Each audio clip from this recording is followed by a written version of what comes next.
अस्सलाम वालेकुम। हाय दोस्तों, मैं आपका दोस्त सैयद मोहसिन एक बार फिर आया हूं। आज मैं जिस मकसद से आया हूं उस मकसद में कहीं पर भी किसी को भी सपोर्ट करने की और तायीद करने की बात नहीं कर रहा हूं। उस हर वोटर से मेरी एक अपील है हैदराबाद के कि आप सोचो समझो और अपना वोट डालिए। ठीक है, मैं किसी को ये नहीं कहूंगा कि भाई आप ये जमात को डालिए, आप कांग्रेस को डालिए, आप बीजेपी को डालिए या फिर आप टीआरएस को डालिए। मैं किसी को भी नहीं कहूंगा और ना मैं हक बनता, और कोई भी आपको बोल भी नहीं सकता है कि आपका वोट आप किसके हक में डालें। आप अपने सोच और समझ से अपना वोट का सही तरीके से इस्तेमाल कीजिए। सबसे पहले मैं आपको एक चीज़ याद दिलाना चाह रहा हूँ। वो वक्त जो लॉकडाउन का था, उस वक्त में जो जिस तरीके से नौजवानों के ऊपर जुल्म हुआ पुलिस का, ये जुल्म शायद टीआरएस गवर्नमेंट से हुआ होगा या फिर बीजेपी गवर्नमेंट से हुआ होगा या फिर कोई भी जो इख्तियार में है वो गवर्नमेंट से हुआ होगा। उस वक्त पर हमने कई काउंसलर्स के खटके मारे हैं, हमने कई एमएलएस के खटके मारे हैं, हमने कई वो सीएम को ट्वीट्स किए हैं, हमने वो सीएम को कई मैसेजेस किए हैं कि भाई हम पर हद से ज्यादा जुल्म हो रहा है, हम पर ज्यादती हो रही है इन पुलिस वालों की तरफ से। और हमको जवाब में ये मिला है कि ये सारे काम आपकी सेफ्टी के लिए हो रहे हैं। तो हमारी सेफ्टी हम पर डंडे बरसा कर की गई थी। अब दूसरी बार आपको लेकर आ रहा हूं मैं बरसात के मौसम में, जहां पर पानी आकर सारी चीजें निस्तो नाबूद हो गए।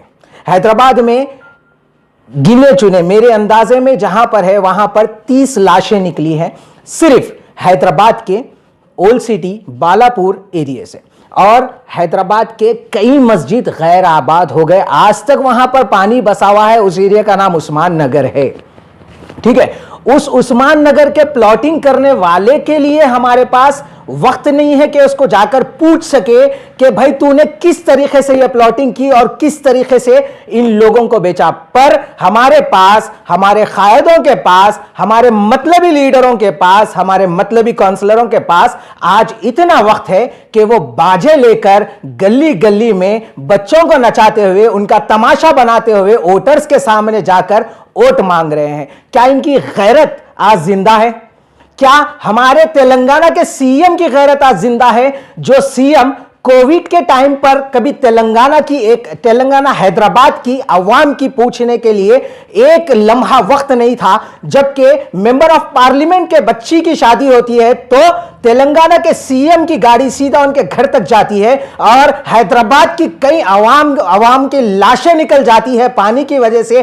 खाने को लोग मोहताज हो जाते हैं, पर हमारे तेलंगाना के सीएम को घर के बाहर निकलना तो दूर की बात है, मीडिया में आकर लोगों का सामना करने का भी वक्त नहीं होता। और आज ये सारे लीडर जो बोल रहे हैं कि हमने आपके लिए डेवलपमेंट का काम किया, उनसे मेरे चंद सवाल है। आपने इतना प्यारा डेवलपमेंट किया मेरे भाई, मेरे अजीज दोस्तों, आपको अल्लाह ने 5 साल दिया और इतना बेहतरीन वक्त दिया। इंशाअल्लाह आने वाले वक्त में भी आप ही इख्तियार में होंगे। मेरे को पता है ऐसे कई काउंसलर्स होंगे जो अपने अपने हलके में 100 से 150 औरतों को कोई निजामाबाद से मंगा के रखा होगा बुरखे पिना के, और कोई कहीं और डिस्ट्रिक्ट से मंगाकर जो है ना अपने घरों में या आसपास एरियो में उनको सेट कर दिए होंगे कि उनको पता है कि अवाम तो उनको वोट नहीं देगी, पर फेक वोट्स और उनके स्लिप्स लेकर जाके अम्मा तुम्हाको डालना है। क्योंकि सबसे बड़ा फायदा यहां पर हमारे मुसलमान लीडरों में, मुसलमान काउंसलर्स को,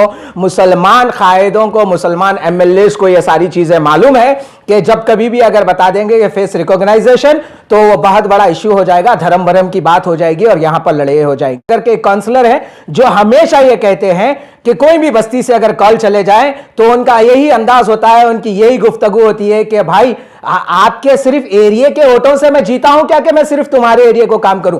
तो ये सारे चीजें अपने जहन में रखे। और मैं ये नहीं बोल रहा हूं कि उनको वोट ना दे, मैं अकबर भाई से ये अपील कर रहा हूं कि भाई जिनको इख्तियार दिया जा रहा है उनसे काम भी लिया जाए, जिनको इख्तियार दिया जा रहा है उनको लैंड ग्रैबिंग करने से रुकाया जाए, जिनको इख्तियार दिया जा रहा है, जिनको अहदों पे बिठाया जा रहा है, उनको नालों की जमीनों पर और ड्रेन लाइन जो जा रही है उस जमीनों पर 3-3 फ्लोर के बिल्डिंग्स बनाने से रुकाया जाए। और मैं आज जिस अंदाज में तेलंगाना के जीएचएमसी इलेक्शन में जितना इन्वॉल्वमेंट ये बीजेपी गवर्नमेंट कर रही है, ये गवर्नमेंट और बीजेपी के लोग कर रहे हैं, ये सारी चीजें क्या हमारे लीडर्स कहीं पर इनको जाकर इनवाइट तो नहीं किए हैं? जब हम किसी और के घर पर खटका मारेंगे, जब हमारे घर पे भी तो खटका आएगा। शायद यही अंदाज में जो है आज हमारे पास चल रहा है। पर मैं अवाम को फिर से एक बार याद दिलाना चाह रहा हूं, वो गैर आबाद मस्जिदों के बारे में याद करिए, दाने दाने को तड़पते हुए वो खानदानों के बारे में याद करिए। पानी की वजह से कई लोगों के बच्चियों के शादी जो है ना सही मुकम्मल तरीके से हो नहीं पाए। उन सारे चीज़ों को याद रखते हुए अपना वोट दीजिए। और कौम और मिल्लत की बातें करने वालों से भी ये कहता हूं कि ये जो डेमोक्रेटिक लेवल में आज वोटिंग सिस्टम चल रहा है, ये कौम और मिल्लत का नहीं चल रहा है। ये मेरे भाई यहां पर जितना भी जो कुछ भी चल रहा है वो सिर्फ डेमोक्रेटिक लेवल में ओपन तरीके से अपना फायदा और अपना नुकसान में चल रहा है।